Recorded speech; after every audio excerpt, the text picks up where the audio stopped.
ټولو نه اول دا یاد لري، ټولو نه اول خبره ده د عمر مسله ده. په کومو ځناورو باندې قرباني کیږي دا یاد لري. اوخه په هغې باندې قرباني کیږي د څو کسانو؟ د اوو. غوايه او میخه او سنډا په هغې باندې قرباني کیږي. دې ته ویل کېږي غټ ځناور. چې کومو ځناورو باندې اوه قربانۍ دي هغه دي غټ ځناور، او چې په کومو ځناورو باندې یو قرباني هغې ته ویل کېږي وړوکی ځناور. نو غټ ځناور اوخه او غوايه میخه سنډا په دې باندې چې دی صاحبانو د اوو کسانو قرباني شي. د اوو خو عمر څومره دی؟ اوخې د پاره کم از کم عمر دی 15 کاله. یو ورځ یو ګنټه د 15 کالو نه کمی په هغې باندې قرباني نشي.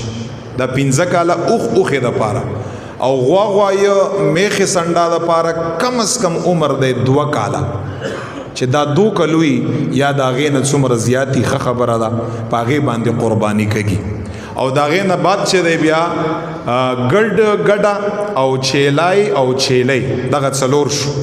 دا نو دی باندې کیږي یو قرباني د یو کس غاړه په هغې باندې آزاده کیږي، که ګډ وي او که ماده مؤنث ګډه وي یا چیلۍ وي یا چیلۍ وي، او هغه که مثال کې طور په بچای پیدا وي او که نی پیدا، په هر صورت کې په هغې باندې قرباني د یو کس قرباني په هغې باندې جایز ده.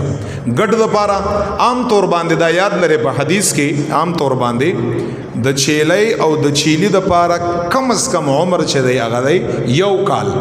چیلای او چیلۍ چې 1 کال نه 1 منټ کمی په هغې باندې قرباني نه کوي، کم از کم دا دی 1 کال. او ګډې دپاره هم 1 کال دی، دا هم 1 کال دی. خلکو مسله لږه سمه واورئ. خو پیغمبر صلی الله علیه وسلم سهولت دپاره یو خبره کړې ده، که داسې ګډو سرب ډک سرب ښایسته غټ ګډو چې هغه کم از کم بیا په ګډ کې کم از کم هغه د 6 میاشتو نه په کم باندې نه کیږي. او داسې سربو چې 1 کال ګډ سره انسان ودري نو هغې سره په قد کې برابري یو شاید سرب ښکاري نو او ای خیر د 6 میاشتو دی یا د هغې نه لږ زیاتي، خو 6 میاشتو نه به کم ني. یو ورځ کمی که هر څومره غټ ښکاري په هغې باندې قرباني نه ده جایز. نو په ګډ کې دا وسعت دی چې بهتره دا ده چې ګډ هم 1 کالي، خو که مثال کې طور په ګډ د 6 میاشتو او 1 کال ګډ سره د ودراوه په سربوالي کې او په قد کې ورسره برابرو، حضور مبارک فرمایي خیر دی په دې باندې قرباني بالکل جایز ده. دا خو هغه ځناورو او د هغې عمرونه او په هغې باندې څو قربانۍ جایز دي هغې بیان مارته وکړه چې دا یې ترتیب دی.